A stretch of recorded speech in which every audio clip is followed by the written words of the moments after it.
All right, what do you think of that jump for a Subaru Brat? Not bad, huh?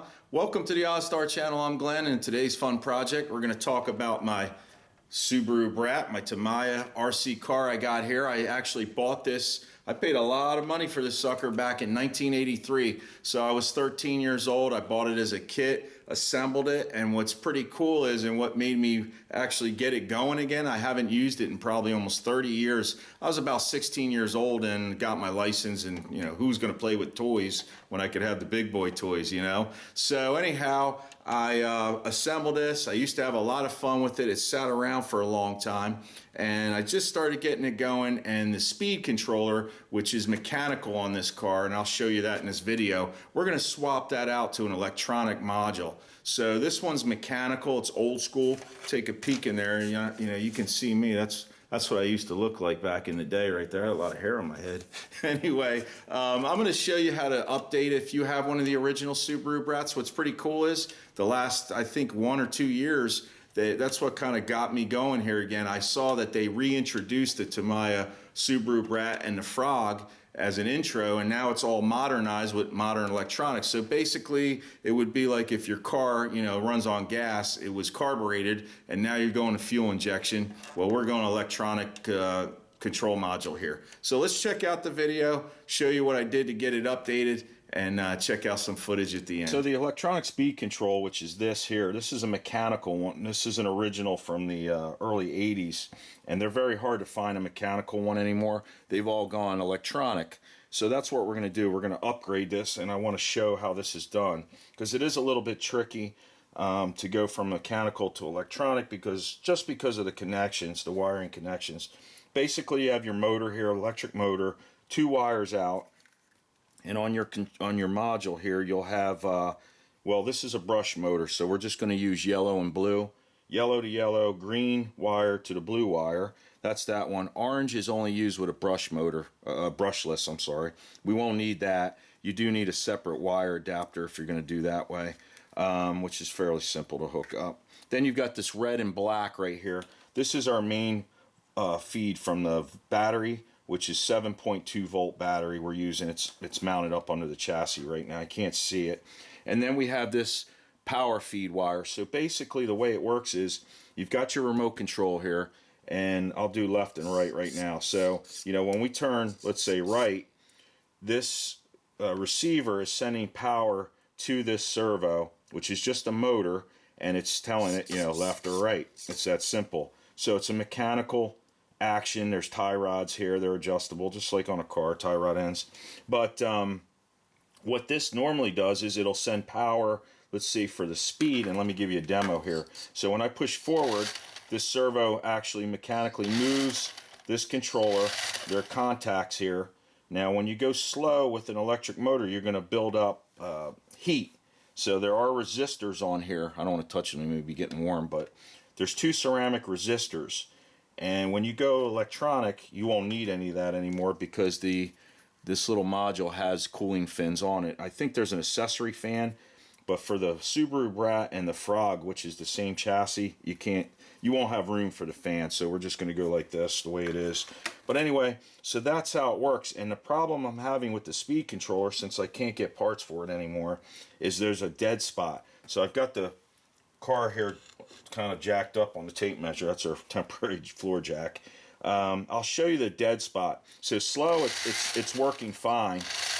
As you can see, this is moving, and right before we get to full throttle, we have a dead spot. So let me see if I can find it.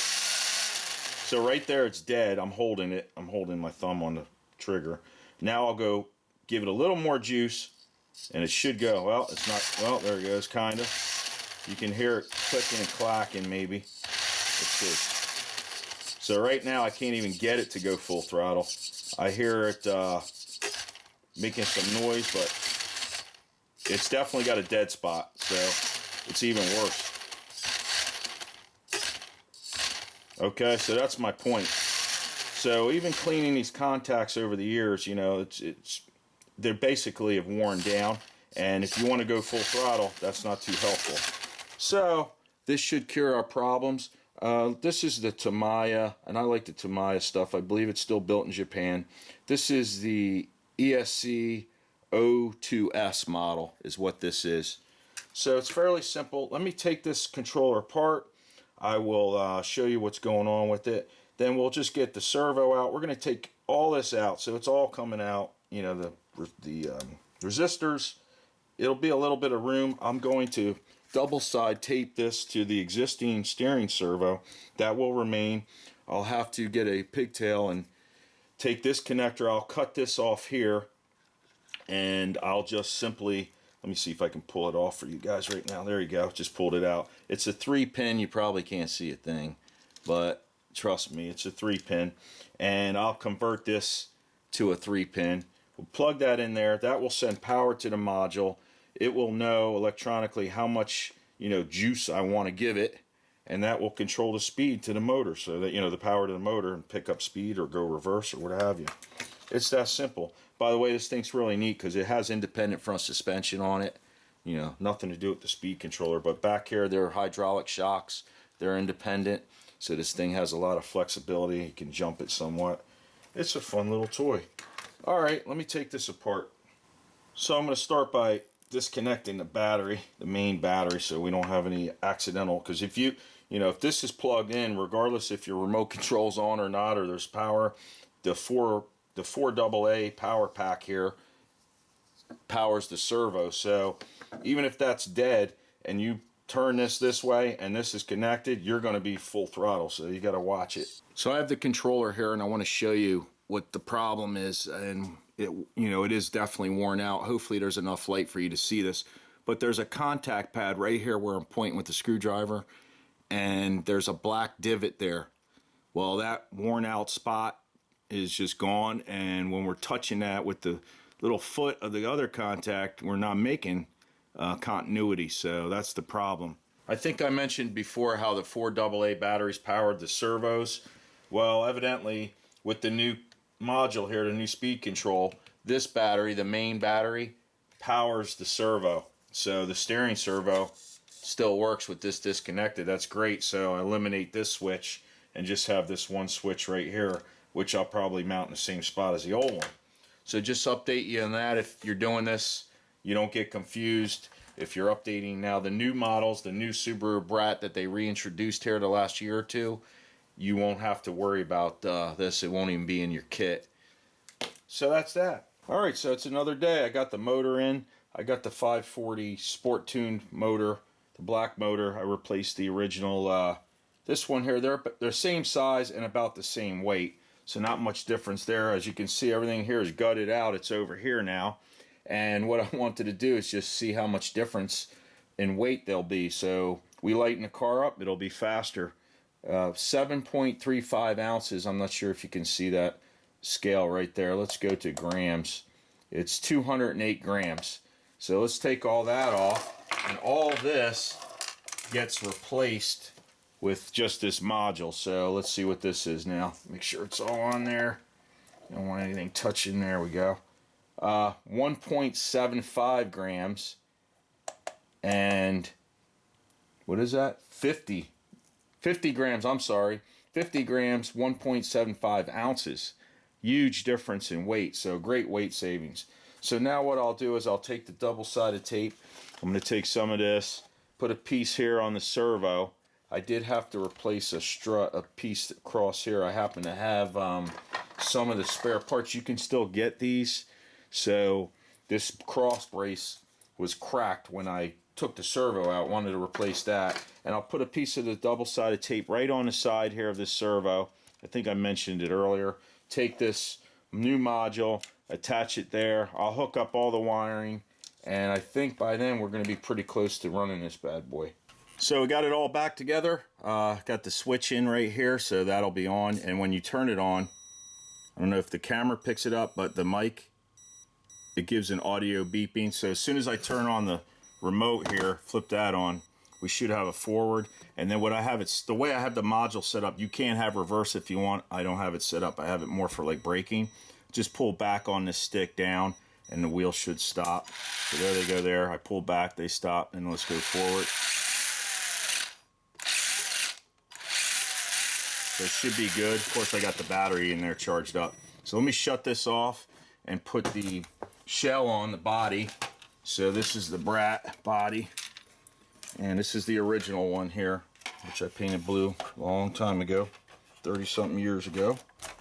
And that goes on like that. There's a pin here, and there's two in the back, which you can't see, back in here by the roll bar.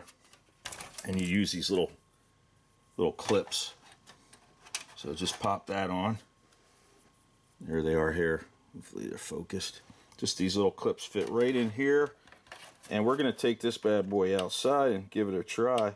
All right, we're outside. I got camera girl Haley helping me out right down there. Ready? Let's give it a shot. Let's see how it does. Let's see. Oh yeah, I'll tell you right now, it's way faster than it was stock. You know, the old school way. Can you see that on film? You getting it? Yeah. All right, here, I'm gonna bring it back. Follow it. Nice. Nice. Let's see if it'll do donuts.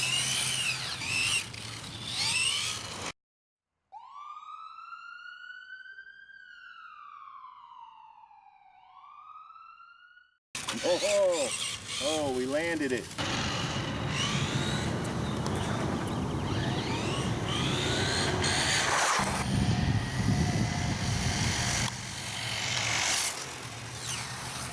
All right, that was a lot of fun getting the old Subaru Brat back on the road. So this thing's blasting around, man, like 40, 45. I gotta be careful, it wants to flip now.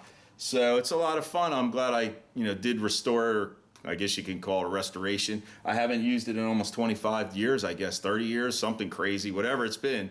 I hope you enjoyed the video. If you've got a remote control car, plane, boat, what have you, let me know down below and what you're using with like modern receivers. It's amazing, this transmitter still works after all these years. Just put fresh batteries in and there we go. Got the new module in, which is really neat. Lighten the car up, put a little bit more of a torquey motor in, boom, the thing's going down the road. But I've got real toys to go, big boy toys to go fix now. So thanks for stopping by. I appreciate you guys. Smash that subscribe button if you haven't, ring the bell. And other than that, I'll see you guys on the next one. Take it easy.